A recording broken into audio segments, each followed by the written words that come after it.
మంచోడే, మనం చెప్తే వింటాడు, మన వెలగంతాలుగా వింటాడు, చేస్తాడు, ఇక ఈ 2 కోట్లు తీసుకోండి అని చెప్పి బేరసారాలు ఆడింది అమ్మిశెట్టి వాసు. ముమ్మాటికి నిజం. మరి జనసేన టీడీపీ పార్టీలు కూడా ఇంక్లూడ్ అయ్యే ఉన్నాయి అక్కడ. ఒక పార్టీలను మనం టీడీపీ ఎమ్మెల్యే పంపిస్తే జనసేన పార్టీ ఇన్ఛార్జ్ అయినటువంటి అమ్మిశెట్టి వాసు బేరసారాలకు వెళ్ళాడు. దాని వెనకతలో సిపి ఉన్నాడు, దాని వెనకతలో డీజీపీ ఉన్నారు. ఇది కదా ఇదంతగా నేను ముందుగానే చెప్పాను సార్. ఏదైతే రియల్ ఎస్టేట్ లో కోట్ల విలువైన ఆర్థిక లావాదేవీలు ఉన్నాయి, అలాగే ఆయన వ్యక్తిగతమైనటువంటి లవ్ స్టోరీ కూడా ఆయన చెప్పి ఉన్నారు. ఇవన్నీ కూడా ఎలిమినేట్ చేయాలి. ఎవరైతే సాయి కృష్ణ అనే వ్యక్తిని ఎలిమినేట్ చేయాలి. ఎందుకంటే వాళ్ళు 4 స్నేహితులు, వాళ్ళు 4 రౌడీ షీటర్లు అని మీరు చెప్తూ ఉన్నారు. ఆ రౌడీ షీటర్లు కూడా ఈ 20 కోట్లు 30 కోట్లు ఈ లావాదేవీల్లో వాళ్ళు పాల్గొన్నటువంటి వ్యక్తుల్లో కూడా 2 చనిపోయారు. ఒక ఆయన లాకప్ డెత్ అయి చనిపోతే, ఒక ఆయన సాయికృష్ణ చేతిలో చనిపోయాడు. మిగతా 2 బయట ఉన్నారు సార్. ఇది కదా. కానీ ఈ సాయికృష్ణని ఎందుకు చంపారంటే అది తీయాల్సిన బాధ్యత ఎంతైనా ఈ పోలీసు వ్యవస్థ పైన ఉంది. సిట్టి దర్యాప్తు చేసింది మంచిదే. ఈ రోజున సిఐ నాగరాజు లాకప్ డెత్ చేసి చంపేశారని మనకు చెప్పారండి, మనందరికి తెలిసిందండి. కోర్టుకి ఏం కావాలండి? కోర్టుకి ఆధారాలు కావాలి. నోటు మాటతో చెప్తే కోర్టులో జడ్జి శిక్ష చేస్తారా నాగరాజు గారికి? ఎవిడెన్స్ అన్ని కూడా ధ్వంసం చేశారు. ఒక ఎవిడెన్స్ లేకుండా చేశారు. ఆయన శ్మశానంలో కాల్సిన ఆ టైం కానీ, ఆ రిజిస్టర్ కానీ, లేకపోతే అతని ఏజ్ కానీ ఏంటనేది కూడా లేకుండా చేశారు. సీసీ ఫుటేజ్ లో స్టేషన్కి వచ్చిన టైం లేదు, సీసీ ఫుటేజ్లు లేవు. వాళ్ళ జనరల్ డైరీ ఏదైతే మెయింటైన్ చేస్తారో ఒక స్టేషన్ లో అది కూడా లేదు. మరి ఎలాగా కోర్టులో మనం ఆధారాలు చూపిస్తూనే ఓ వ్యక్తి మీద చూద్దాం. లక్ష్మణరావు గారు అలా కాదు.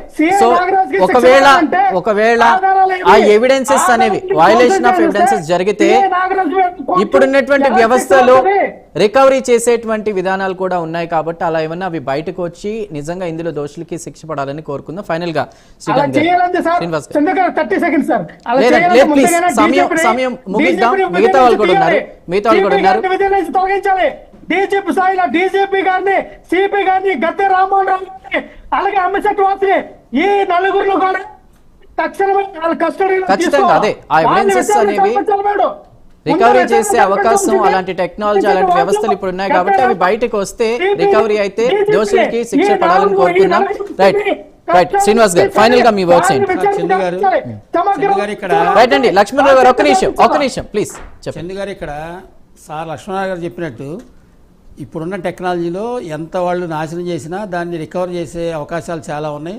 అందువల్ల మనకి న్యాయం జరగదు అనటానికి అవకాశం లేదు సార్. ఇప్పుడు మన లక్ష్మణరావు గారు ఇందాక చెప్పినట్టు వాళ్ళు 4 రౌడీ షీటర్స్ ఫ్రెండ్స్ అయితే 2 చనిపోయారు, ఇంకెత్తున్నారంటే ఈ సార్ చెప్పేది ఏంటంటే వాళ్ళిద్దరిని కూడా చంపేస్తారు ఇండైరెక్ట్గా చెప్తున్నట్టున్నారు. ఎందుకంటే ఒకళ్ళు చంపి వీళ్ళు సాయికృష్ణ చంపాడు, సాయికృష్ణ అనే వీళ్ళు చంపారు, ఆ 2 కూడా చంపేస్తారు అన్నట్టు అనుమానం వ్యక్తం చేస్తున్నట్టుంది ఇక్కడ. ఇంకోటి మన లాయర్ ఈయన చెప్పినట్టు 2 కోట్ల రూపాయలు ఎమ్మెల్యే గారు చెప్తే వాసు గారు పంపించారు అన్నాడు.